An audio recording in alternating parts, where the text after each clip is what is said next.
এই জুলাইয়ে সেনাবাহিনী গুলি চালিয়েছে, এরকম অনেক প্রমাণ আছে যে সেনাবাহিনী গুলি চালিয়েছে।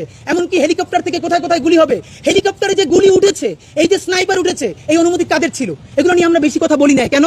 আমরা চেয়েছি যে যার ভুল বুঝে নতুন জাতীয় ঐক্য গড়ে তুলুক, জুলাইয়ের প্রয়োজনে সবাই ঐক্যবদ্ধ হোক। সুতরাং আমরা এটা যেরকম বলছি, এই সেনাবাহিনী বাংলাদেশের পক্ষে দাঁড়িয়েছে, জুলাইয়ের পক্ষে দাঁড়িয়েছে। শুধু তাই না, দেখেন গত প্রায় 10টা মাস ধরে সেনাবাহিনীর সাধারণ সৈনিকেরা রাস্তায় রাস্তায় যেরকম করে টহল দিচ্ছে, পাহারা দিচ্ছে, তারা যদি এরকম মনে প্রাণে কষ্ট না করতো, আমাদের রাষ্ট্র ভেঙে পড়তো, আমরা রাষ্ট্র চালাতে পারতাম না।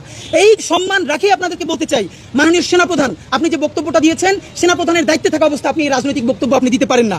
এবং স্পষ্ট আপনাদের ক্ষেত্রে আমরা কয়েকটা জিনিস দেখছি, বর্তমান সেনাবাহিনীর মধ্যে নতুন একটা ইচ্ছা জেগেছে, এটা খুবই স্পষ্টভাবে তারা চাচ্ছে। সেটা হলো যেই দলই সামনের নির্বাচনে ক্ষমতায় ফিরুক, সেটা বিএনপি হোক, জামাত ইসলামী হোক, এনসিপি হোক, তাদেরকে সেনাবাহিনীর একটা গুরুত্বপূর্ণ স্টেককে মেনেই তারপর ক্ষমতায় থাকতে হবে। অলমোস্ট যদি বুঝিয়ে বলি, পাকিস্তান সেনাবাহিনীর আদলে পাকিস্তানে যেই সরকারি ক্ষমতায় আসুক, যারাই ক্ষমতায় থাকুক, সেনাবাহিনীকে একটা হিস্সা দিয়ে তারপর তাদেরকে চলতে হয়। বনিবনাত না হলে তাদেরকে ক্ষমতা ছেড়ে যেতে হয়।